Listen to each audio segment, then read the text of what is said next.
Hello, you're here to debate. Yes, I am. Okay, what's your name, age, and pronouns? Toby, 29. He, him. Okay, Toby, what are you here to debate about? Uh, got a couple things on there I'd like to talk about. Um, Yeah. one of them is You gotta turn the stream off behind you, Toby. trans men. Yeah, I am. Trans men, women, are men and women. And then I would also like to talk about the Christian God being evil. All right, start with the first one. What's up? Well, I don't believe that to be the case. I think you are pretty much what you're born as. Okay, Yeah. can I just ask you, has there ever been somebody who's been born a woman? Think really carefully before you answer that question. No. Okay. So then, we aren't what we're born as. Because nobody's born a woman, they become women, right? Yeah, I see what you're saying. But Okay. what I mean is, I don't think you can just, be born a male and grow up and be a woman. Sure, why can males not be women? Because they're males. Thank you, Boo. That's just restating the question. So they would grow up to be a man. Wait, all you just gave me was a circular answer? Why? You said, why can't why they? do males only grow up to be men? I'm sorry. Say that one more time. Why do males only grow up to be men? It's in their DNA.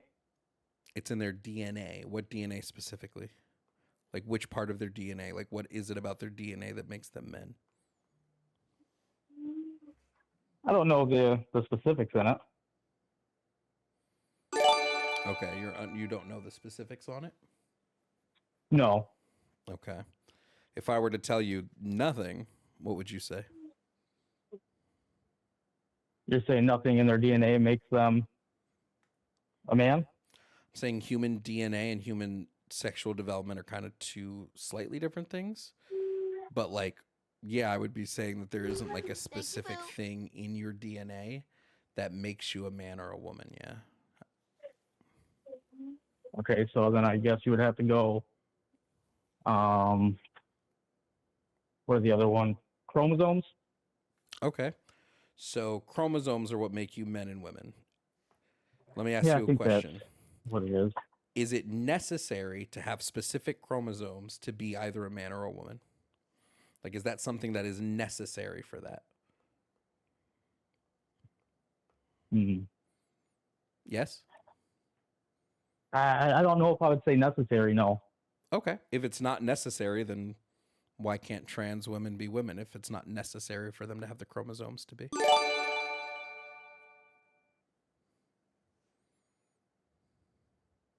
I mean, it has a lot to do with it. I just don't know if we're talking necessary.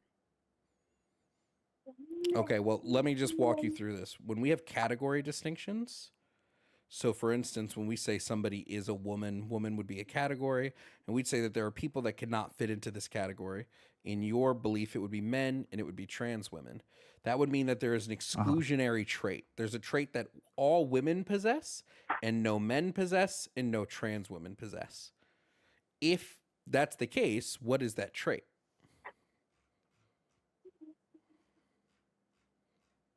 I'm sorry. Repeat that one more time. Let me get my other earbuds so I can hear a little bit better. Yeah, sure. Just let me know when you want me to repeat it. Yeah, go ahead. It connected. Yep. If there's a category, and in this instance, we're saying that the category is woman, that category, if we're saying that category can't be, what's the word I'm looking for? If we're saying that category has people that are excluded from that category, in this instance, it would be men and it would be trans women. That means we're saying that there is a trait that is possessed by all women that no men possess and no trans women possess. So I'm just asking you what that trait would be. I don't really have a good answer for that. Okay. Well, unless you can come up with that trait, you can't bar people from the category. because there's nothing to bar them. There is But no trait that they need okay. that they don't need to possess. That's like asking, like, when does a child become an adult? What is the necessary conditions? I don't think there's necessarily necessary conditions in that. It would be like sufficient conditions, right? So for instance, somebody who's, hold on, I'm just going to answer this. Somebody who's 18, right? I'd say they've met a sufficient condition to be an adult, right? Legally, at least. But like if somebody's 17 and emancipated, right? Then they've also met a legal sufficient condition to be an adult, right? We're just talking like a social construct here, which would be the social construct is typically 18. Some cultures it's different. Some cultures they put adulthood at 16. I think 18 is a good age. I'd probably up it to like 21 maybe. I think 18 is a good age, but all I'm saying is that like these would be sufficient conditions, not necessary conditions.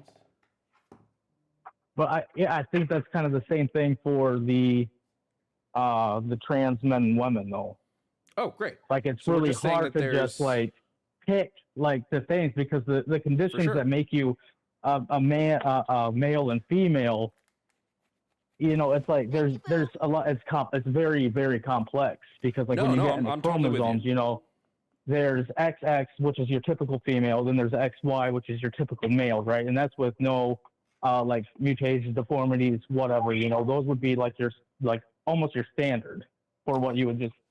No, I'm totally down with you. I would say there are also sufficient conditions, but sufficient conditions can't bar someone from a category. It can only allow somebody into said category, right? But it can't be. But why is it that? Like, okay, so if you took like socially, the social construct out of it, you're left with male or female, right? If you take the social, you don't have like the gender. You don't have the gender anymore. Well, gender, you just have male gender or can female. only exist with the social because gender is like a neuro-social concept. But if you want to say like if you want to just say like, well, what is just sex? Then yeah, we could just talk about sex.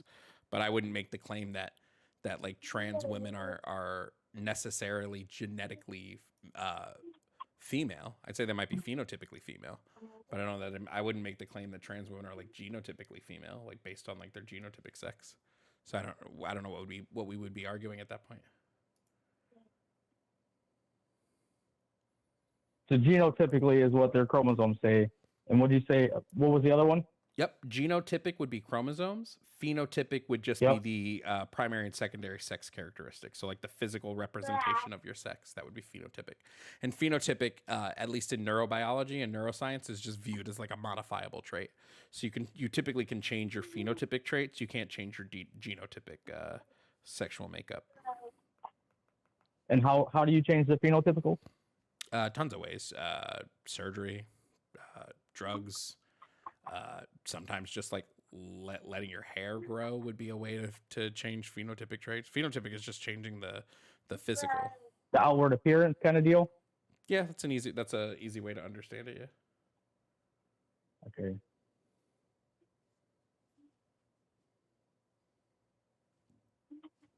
Okay, so if somebody changes an outward appearance, how does that, why, I don't understand, how does that, just because like an outward appearance, why does that want to make them, say if it was a male, now they want to be female? Well, so because that's what they align with?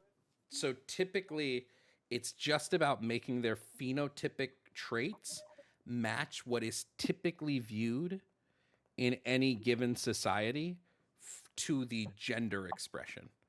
So, for instance, we have had men and women as categories in our society for a long time, right? So there are typical traits. You could even call some of these stereotypical if you want, but there are typical traits that are given and placed in society amongst men and women.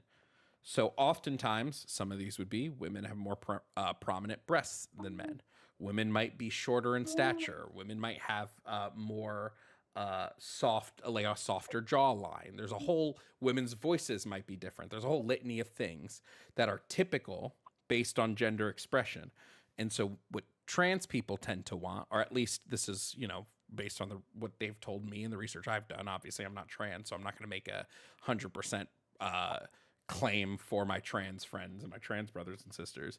But typically, it's about matching that phenotypic expression to your gender identity via the typical traits that exist between men and between women. Some of this might even be just getting rid of the typical traits that might be associated with men. Not even that you want the traits associated with women, you just want to get rid of the traits associated with men.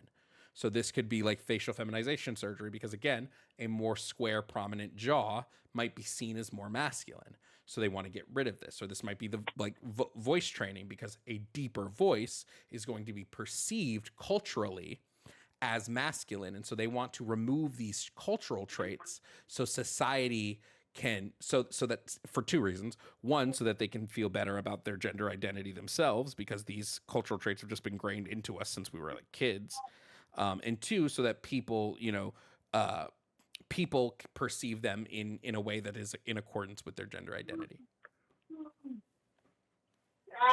Okay.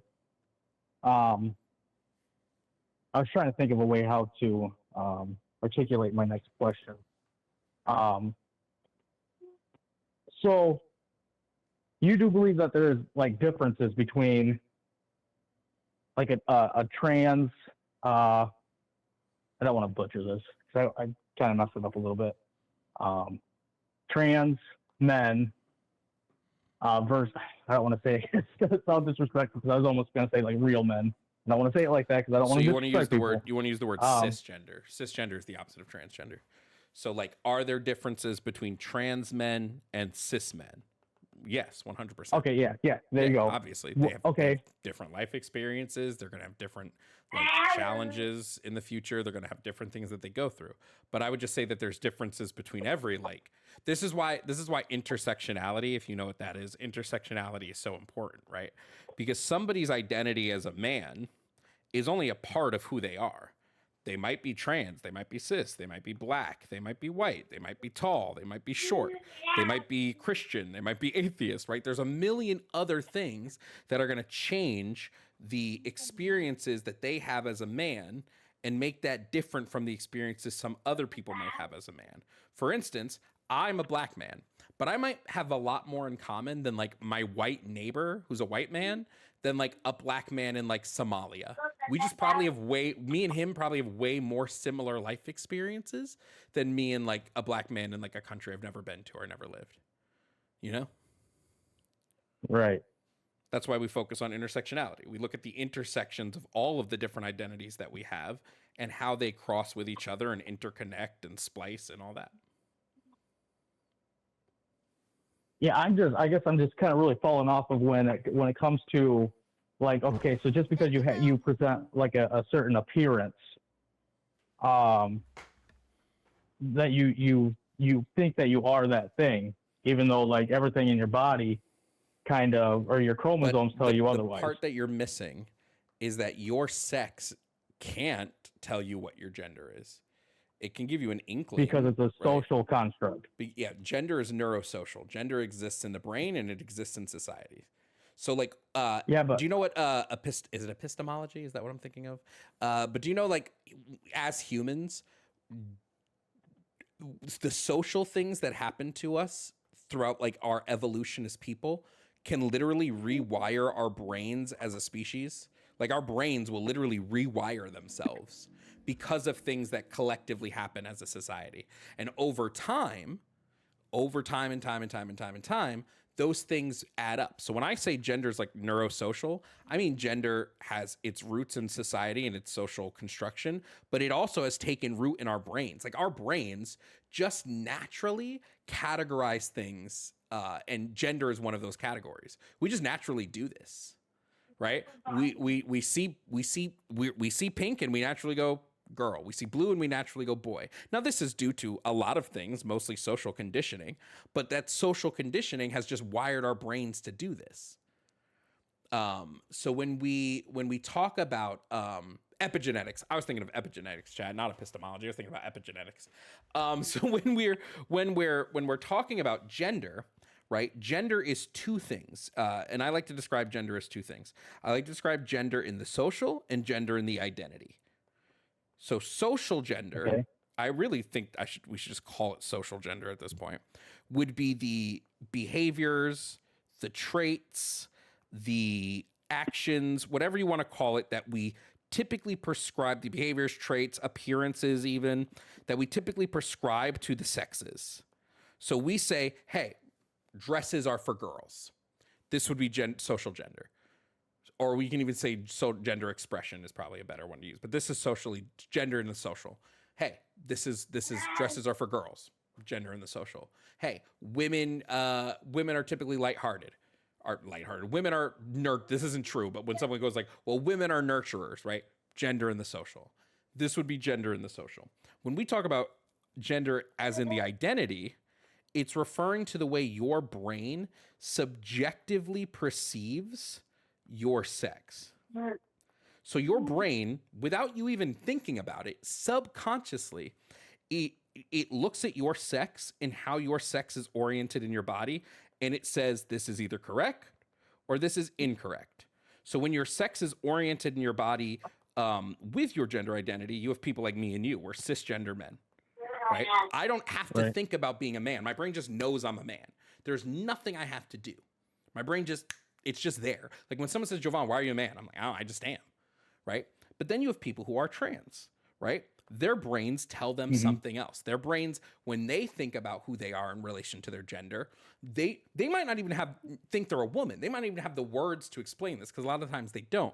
They just know that they are not a man.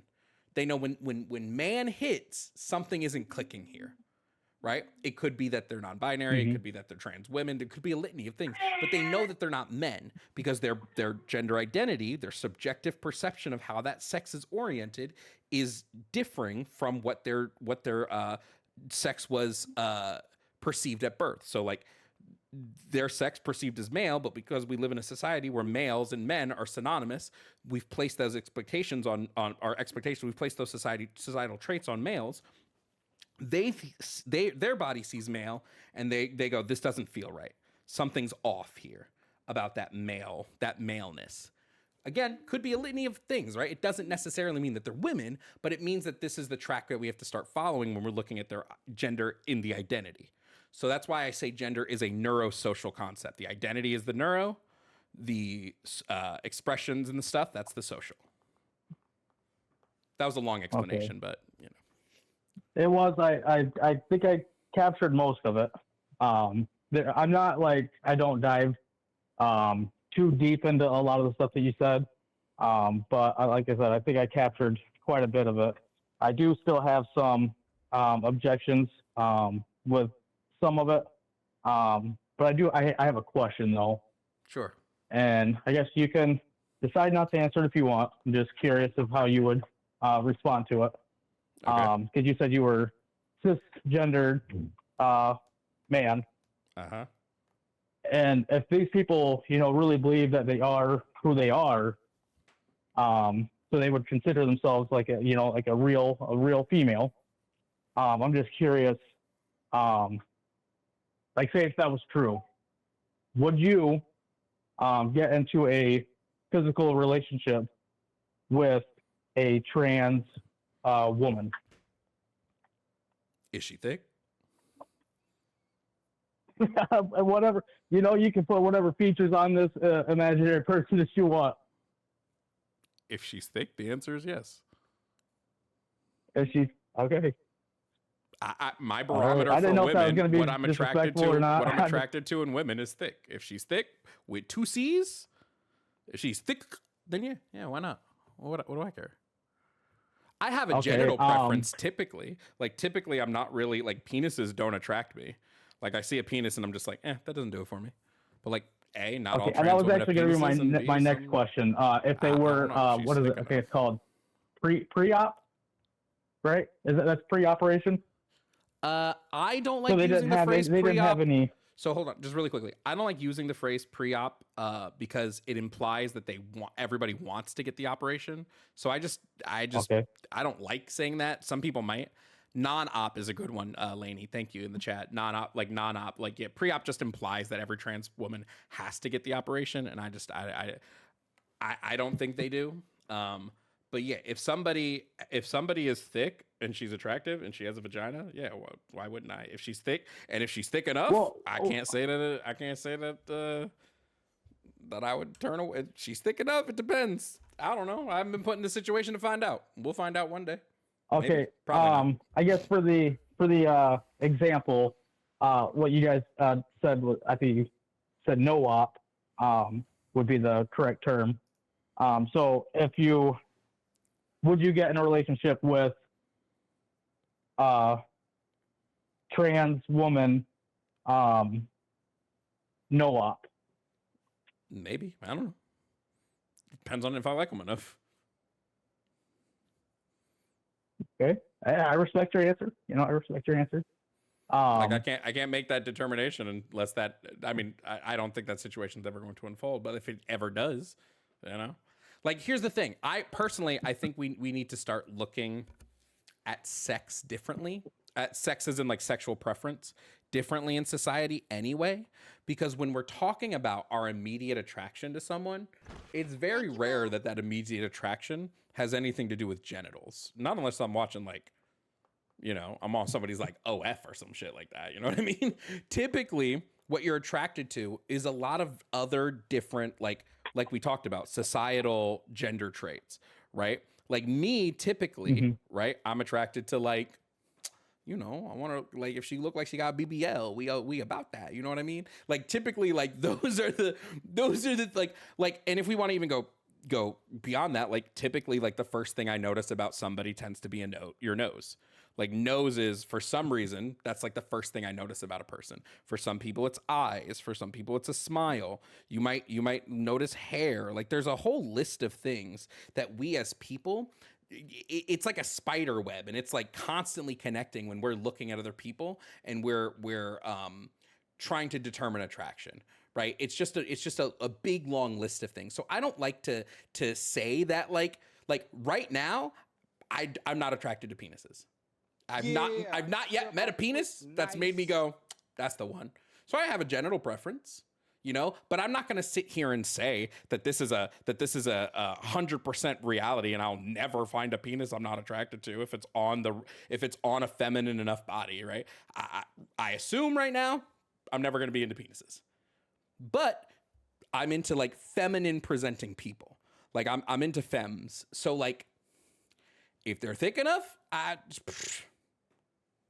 don't know. That's just like the first thing. That's like how I do it. So, I think some people are going to be different. There are going to be some people staunchly have genital preferences. And I think that's okay. It's totally not wrong to say, I don't want to date someone with a penis, right? There's nothing wrong with this at all. There's nothing wrong with this at all because we have genital preferences, right? It is wrong to say, I would never date a trans person, especially if they now have the genitals you want. Then you're just saying I won't date them because they're trans. It has nothing to do with the genitals at that point. But like, if it's just like, I would never date a penis, okay, that's fine. Totally fine. Okay. Do you, boo-boo? All right. Like I said at the beginning, I wanted to kind of discuss those two topics. I guess I don't really know how to move forward with this one. So are you okay with going into the Christian God is evil? You want to move to the Christian God? Yeah. Let me just hold on. Let me do a reset. Hold on.